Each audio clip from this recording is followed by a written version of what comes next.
This is FRM Part 2, Book 4, Liquidity and Treasury Risk Measurement and Management, and the chapter on Managing and Pricing Deposit Services. This is another chapter written by Rose and Hudgens from their book, Bank Management and Financial Services. Let me just quickly remind you, boy, this is about the fourth one, maybe fifth, and I think we have another one before we get through this book. They're very well written. And these are the chapters that have those factoids and filmtoids in them, those little pieces of information that add value to the underlying learning objectives, which we'll look at now. Once again, three of them. Three seems to be a good number in this book. And we'll talk about transactions and non-transaction deposit types. We'll talk about some methods, and then the last couple of slides we'll look at some challenges, and we do challenges pretty regularly. I will make one kind of an editorial comment here. I was a little surprised that this chapter was so deep into this book. You know, what are we doing here? As a commercial bank or any kind of a financial institution, we accept deposits. Like, that's one of the first things that we do. So I would think that this would have been placed somewhere a little bit more to the beginning, but nevertheless has tremendous value here. Let's go ahead and go back to, our original finance class, or maybe our original financial institutions class in our undergraduate days. Look at that first block point. What do depository institutions do? Accept deposits and make loans. And so the idea is to grow the top right-hand portion of the balance sheet, right? Accepting deposits. And then that leads to growth over on the top left-hand side of the balance sheet, right? Making all these loans. And then banks generate profits by the spread, the difference between the interest rates on those two types of accounts, plus any fees that it can generate. So look in the middle there of that illustration, types of depository institutions. And let's just go up first, commercial banks. I mean, these are the most common types of financial institutions, depository institutions that are out there. And a commercial bank, by definition, is an institution that accepts deposits and makes loans. Now, of course, with deregulation that started back in 1980, commercial banks can do lots and lots of different things. But our focus here is on deposits, which then leads us over to the purple on the right, savings and loan associations, in which these are special types of depository institutions that specialize typically in one type of a loan, and these are almost always mortgage loans. So they accept deposits that are short-term, and then they make these mortgage loans, which are 15 or 20 or 30 years. So savings and loan associations have a particular kind of risk management strategy. Now, of course, going back 35 years ago or so, in the mid-1980s, there were tons and tons of savings and loan associations, because I could open up a savings and loan. I could say, okay, I'm Jim. Here's $10. I got some people over here going to lend me some money. Here we go. I'm going to open up Jim's S&L. And so there were literally thousands of these things throughout the world. And if you do a research these days, I don't know how many savings and loans associations there are in the United States. Maybe 10. Of course, there's way more than 10, but it's not more than a couple hundred. Savings banks, on the other hand, were banks that were designed to promote savings, and then those savings were invested generally in low-risk securities, like a treasury security. Credit unions are a different kind of an animal, because credit unions are owned by their members. So I could form my own credit union. I could say, all right, I'm a nearly 60-year-old college professor, so I could go out and get all of my college professor buddies and even people I don't know and say, hey, let's form this credit union. Let's have all your deposits. So I collect all this money and I ask for a charter, and there I am. So we own this as depositors. And so in order to join our credit union, you have to be a college professor. What do we have in those block points over there? Profit determined by the return on assets less the cost of deposits. That makes sense. Regulated by various state and federal agencies. Boy, we should put regulated by lots and lots of state and federal agencies. All right, let's look at that first learning objective, transaction deposits. have immediate and full liquidity, no delays or waiting. So I could take a wheelbarrow full of cash into my bank and I could say, all right, let's count this. I'm making a deposit. And they count it, and let's suppose, if you had 10s and 20s and 50s in a wheelbarrow, how much would that be? I guess it depends on how big your wheelbarrow would be, but let's suppose it's $40,000. And I could then say immediately, okay, I want to withdraw $40,000. Now, of course, what the bank wants to do is take my wheelbarrow and then loan it out to somebody who needs $40,000 for a car loan or a home loan or a personal loan, whatever it is. And so in order to prevent insolvency, what the bank is required to do by all of these various regulatory agencies that I just mentioned in that previous slide, they need to maintain sufficient reserves. How about interest-bearing and non-interest-bearing accounts? Let's start with the simple one down at the bottom, non-interest-bearing accounts. Of course, they pay no interest. Boy, isn't that illuminating? But let's talk about at least something that's a little bit interesting, the interest-bearing demand accounts. You got to go back and listen to another history lesson from me all the way back. Oh, it's not quite 100 years ago, but 1930s. The federal government passed this Regulation Q as part of all of its stuff in response to a stock market crash of 1929 and then the beginnings of the Great Depression. And those of you who have a sense of what happened back in those days know that, the financial institutions and the federal government and state governments, they got lots of things wrong back in those days. And so the idea was that you could not pay interest on certain types of deposit accounts. And look at that circle point in there. The goal was to avoid excessive consumption for deposits among banks and avoid a race to the bottom, a race to runs on banks, a race to, all right, who can pay the highest interest rate and then fail the fastest. Of course, over time, lots of these regulations were amended and changed. And Dodd-Frank, after the 2008 financial crisis, that changed that. And so now banks can pay interest on demand deposits. And what I did before I created this video is I looked on my account, and last month I got 4 cents on my demand deposit for interest. Money market deposit accounts, these are accounts that look an awful lot like those interest-bearing accounts, but they probably offer a higher interest rate because there are some limitations, like you can only use the debit card 5 times a month, or you can only come into the bank and withdraw 4 times a month, etc., etc. A lot of times you get check writing capabilities, but my gosh, how many checks do we write anymore? I mean, I might write, I don't know, 2 checks a month. That sounds to me like too many.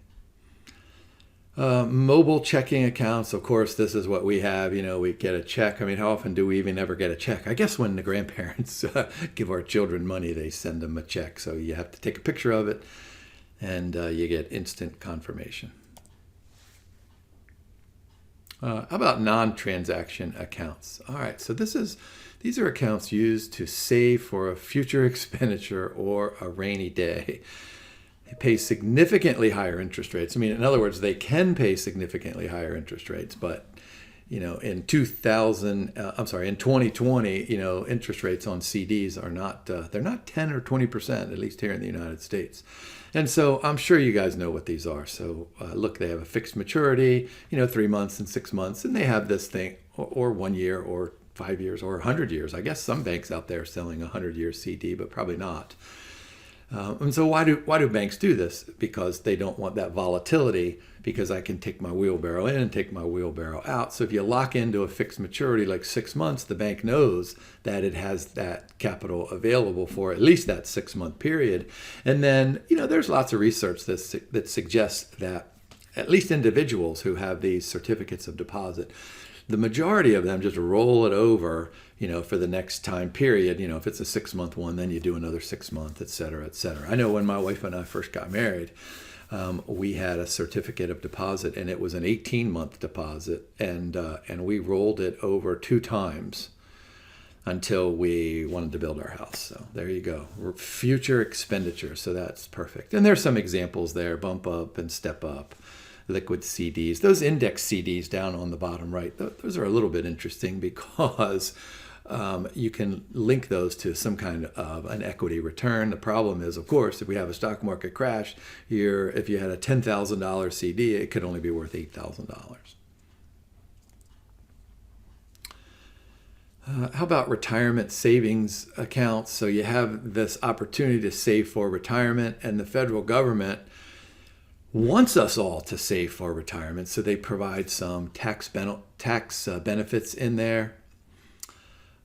So what happens is that you can put your capital in there, and you can time value of money that grows to some future value. And so then when you withdraw them, they're not taxable, or you can do it the other way around. And then, years ago, Congress passed this Roth IRA, so you could put any capital into this after tax or before tax. But of course, you would do this after you paid the taxes on it, and then it would grow to some future value in the future, and then there would be no tax on those earnings, right? You've already paid tax on the original principal, and we wouldn't have to pay tax on the earnings.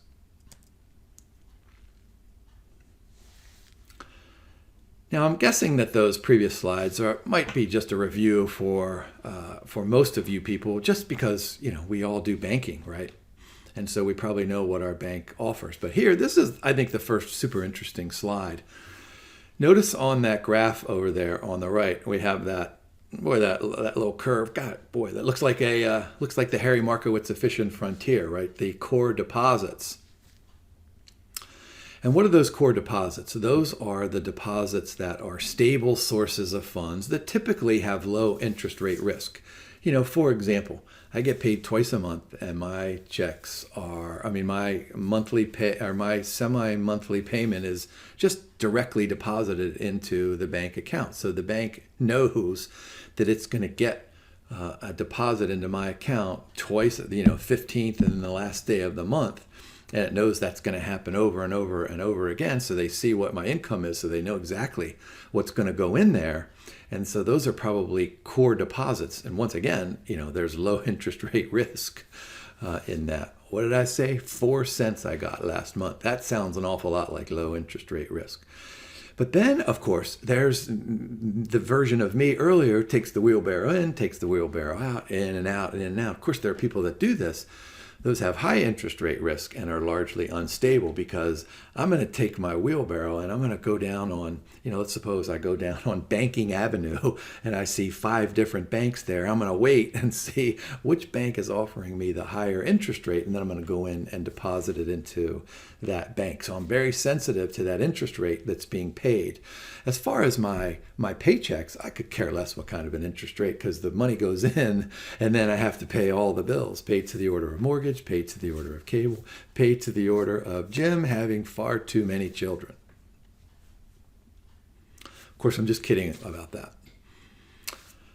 So you've got this, you have this squiggly line above the Harry Markowitz efficient frontier, which represents total deposits. And so the idea is that you would have essentially a team managing those core deposits, and then a separate team managing those volatile deposits. And that team could be just one individual. And of course, if it were a smart individual and a relatively smaller bank, then it would be one individual managing both of those. However, you see how important and critical this is in managing interest rate risk. So that's a good illustration to remember.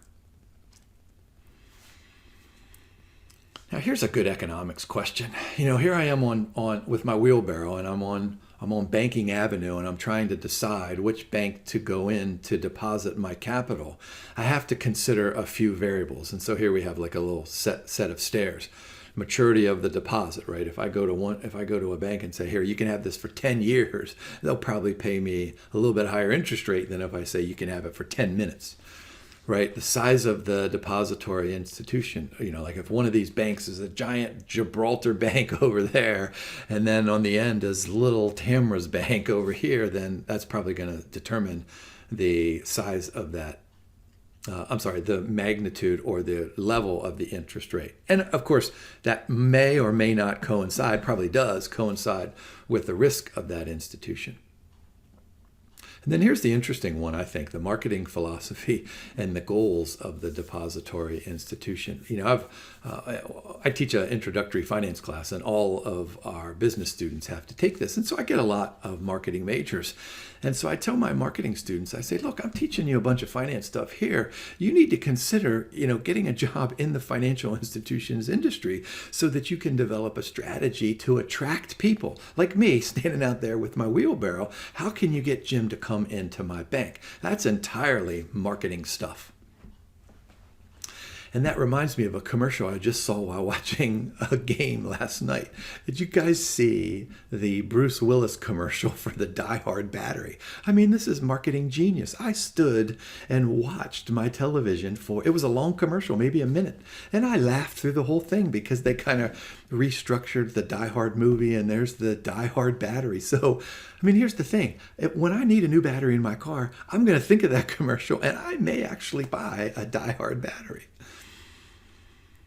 How about that last one? Of course, banks would like to sell only the cheapest deposits, but according to the economics of the industry, it's probably not just me with my wheelbarrow, but the thousands of consumers out there with their wheelbarrows that are going to determine which type of deposits will be created. Think about it.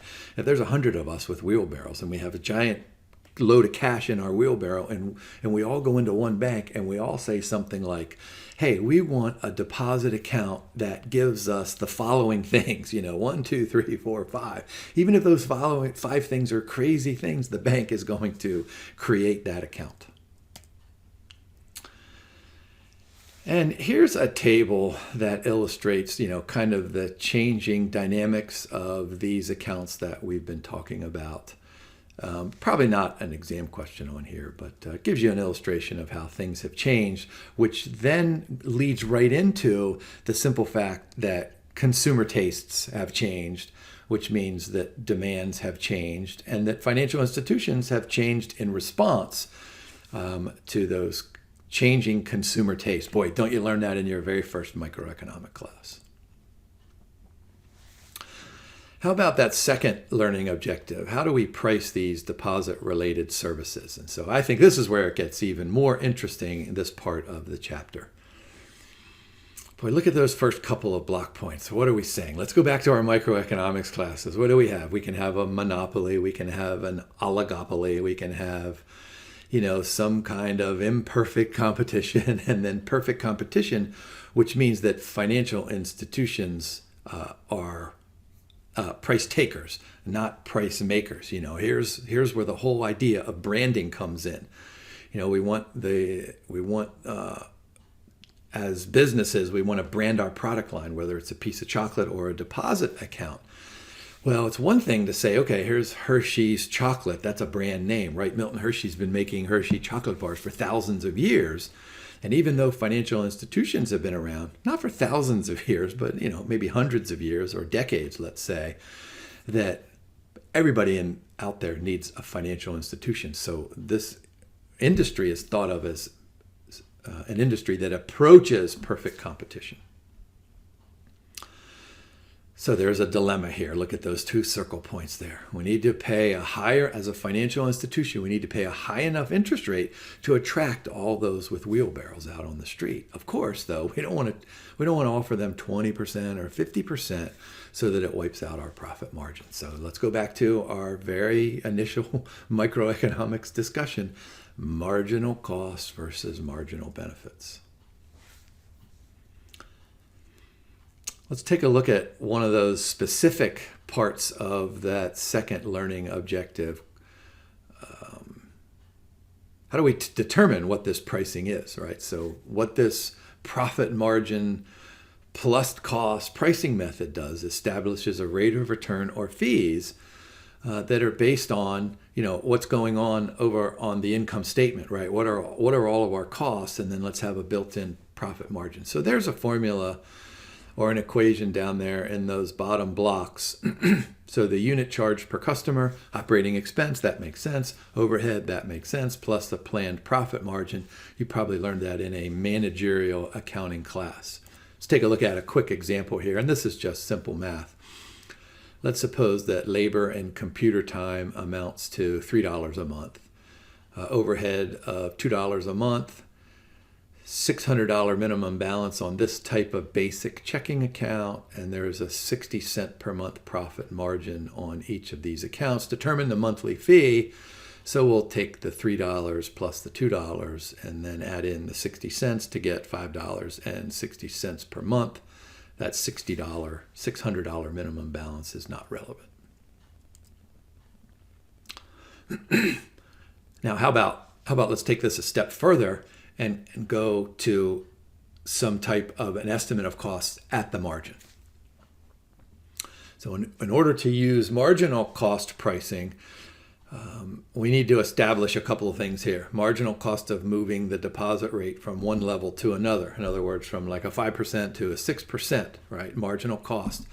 And then we need to determine what the marginal cost rate will be as some kind of a ratio that is determined by the volume of additional funds, excuse me, that flow into the bank as the result of this higher interest rate. And so there's another good equation down at the bottom. So that marginal cost will be the change in total cost. Of course, that's the definition for marginal cost. And it's going to be new interest rate minus old interest rate times, some interest, times some amount of funds. And then we'll be able to take a ratio there. So that marginal cost rate. So let's do a quick example.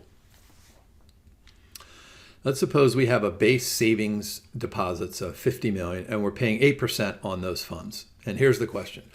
We would like to raise additional capital by attracting more deposits. So now we already have 50, right? How can we get 75? How can we get 100? How can we get 200 or 300 or 500? Well, the answer, of course, is that we'll have to probably offer a higher interest rate than 8%. So what happens if we offer 9 or 10 or 12 or 15 or 20? What happens? And then we're going to do this in a marginal analysis framework. So this is taken right out of your undergraduate microeconomics class. But notice that bottom circle point down there. Management anticipates an investment yield of 10% after investing the deposit. So what did I say earlier?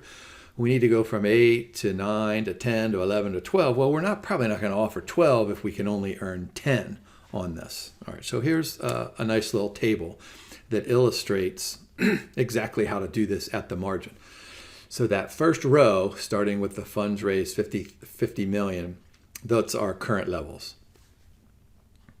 So we're paying 8%, total interest, 8 times 5 is 40, right? So there's the marginal cost of 4 million. 4 million divided by 50,000, that gives me the 8%. We're expecting to get 10% on the assets over there, so that difference is 2%. So 2% of the 50 gives me a 1 million on that far right column.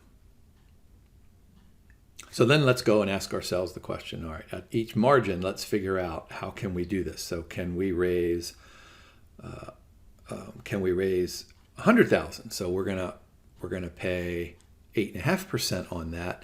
Total interest is 8.5 times the 100, so that gives me 8.5 million.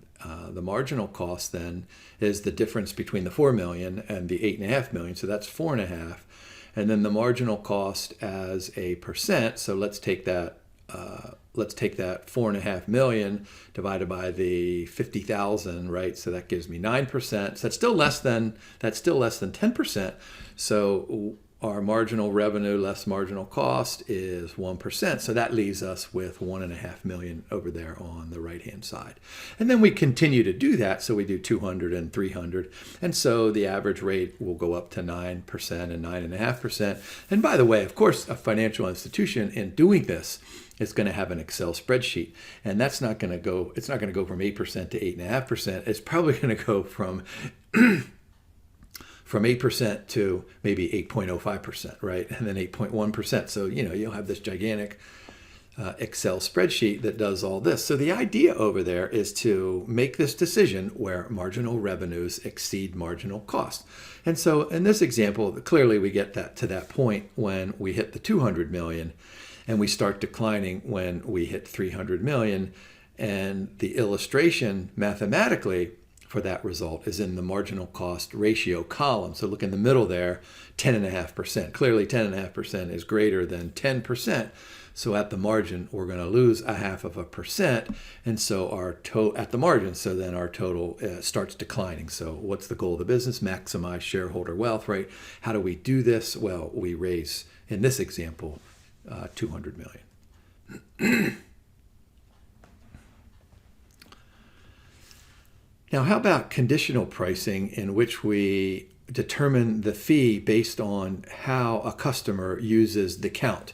Maybe it's number of transactions, maybe it's the average balance, and maybe it's the maturity. So look at this fee structure at the bottom here. So if we have an average monthly account balances, and remember, each bank probably has its own way of determining what those monthly account balances may or may not be, depending on what happens during the course of the month. But if that, however they calculate it, if that average is less than 1,500, we'll charge them $5 and then a per check charge of 30 cents. And then we have another range, and then we have something that exceeds 2,000. And so, what are we trying to do here? We're trying to say, okay, if you have an average monthly balance of $800, go somewhere else. If you want to come with our bank, we're going to charge you for it, right? We're going to charge you $5, and we're going to charge you then 30 cents per check. And so that's probably too much for somebody who has less than $1,500. And so what do? We want people who have over $2,000 so that we can manage those deposits, right? The idea is to find those core deposits and manage those core deposits. And boy, I don't want to say minimize those volatile deposits, because we want deposits. So not like somebody comes in and says, I'm going to deposit my money, but I'm going to take some out every day and deposit it's going to be volatile. We're not going to say no, right? This is what we do as a financial institution. So we're going to say yes. So I don't want to say we want to minimize those volatile deposits, but what we want to do is encourage more of those core deposits. And I think this slide kind of summarizes what I just said, right? It encourages large and stable accounts, increasing monthly maintenance, right? Lower balances, absolutely. And so small depositors may stay away. What did I say earlier? Go somewhere else. Now, I've been a big beneficiary of relationship pricing. When I know I've told you this story multiple times in previous videos about refinancing my mortgage. I did that a handful of times. I mean, it's been a whole bunch of years since we've done it. But the last time I refinanced, I actually went to my financial institution, who offered a fairly competitive interest rate. But because I was willing to give them access to my deposit account, where my twice monthly paycheck comes in, they could just take it right out of there in the middle of the month.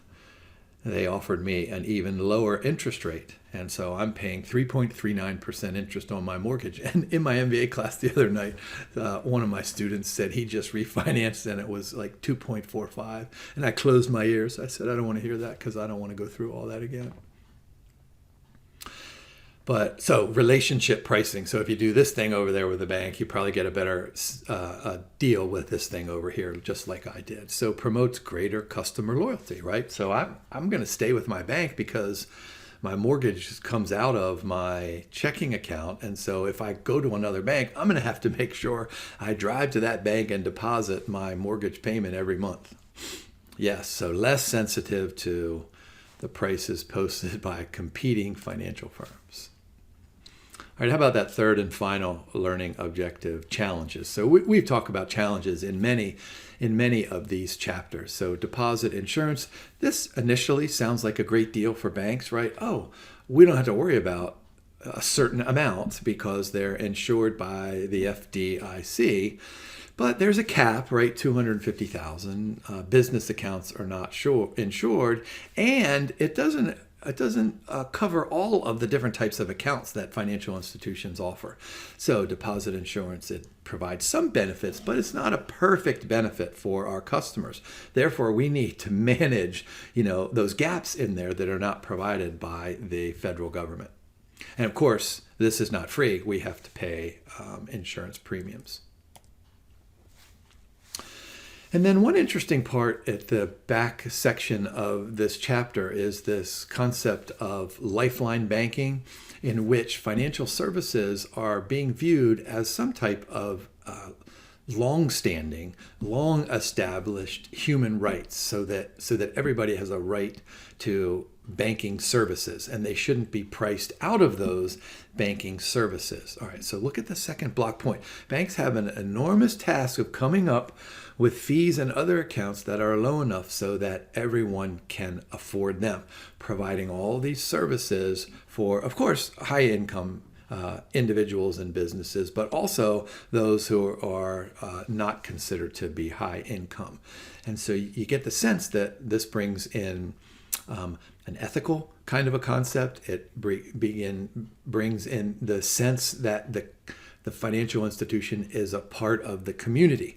Where I live, we have a local owned financial institution, and their billboards read right there, and it says, "Because we live here too." And it's pretty clever advertising. And so, these people live here, and so they're going to be sensitive to the needs of the local community.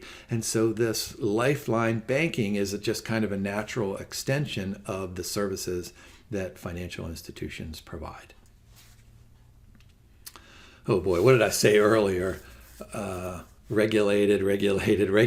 So the financial institutions industry, which has, benefited from deregulation in the 1980s, going forward even through the Clinton and Bush years. But then there was more regulation after the financial crisis. And so the industry deals with this, increasing regulation, decreasing regulation. But nevertheless, there's still substantial regulation in this industry, and I'm in favor of good and efficient regulation. And so you've got to do all of these disclosures. And so the interesting part of that is that the disclosures cost money, right? This is not free. You have to pay somebody to sit down and type out a report to file with the federal government. But on the other side of this, the law requires that financial institutions inform the customers of all of what they're getting into. And nothing is more relevant, not to this particular conversation, but to the required disclosures, as when you take out a mortgage. The bank gives you get 1,000 pages right at your closing, and inside of those thousands pages are hundreds of pages of each of your amortization schedules, so you know exactly how much interest and how much principal you're paying with each monthly payment. So what we thought we would do here in the last section or two is just go ahead and do some quick math about this annual percentage yield. So let me go back here really quickly. So down on the very bottom right, there's that circle point annual percentage yield. So this is a required disclosure that banks have to report this. Banks could say something like, "Hey, I'm going to offer you 100% interest rate." So everybody with their wheelbarrow, they run into this bank, and you get in there, you deposit all your money, and then you look and it says, "We'll pay you 100% interest rate if you keep our money in our bank for 100 years. So what we need some mathematical measure that relates the relevant time frame, like annual percentage yield. And that's what this does. So it gives you, it's really just a time value of money convention that determines the real rate of return on some type of a deposit. And so there's the formula there. You probably have seen that multiple times in your life. Here's a quick example. Let's compute the annual percentage yield for a savings deposit, $3,000, 200 days, $150 remaining, $10.05 in interest. So we can just go ahead and do the inputs there. And that would be the annual percentage yield. What is that? 0.59%. Feel free to pause the video to go ahead and confirm the math there.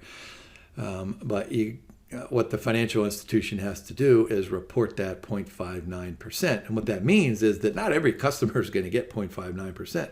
But if they start out with this amount and they hold it for a year and don't add or subtract from the account, then this will be the annual percentage yield, 0.59%.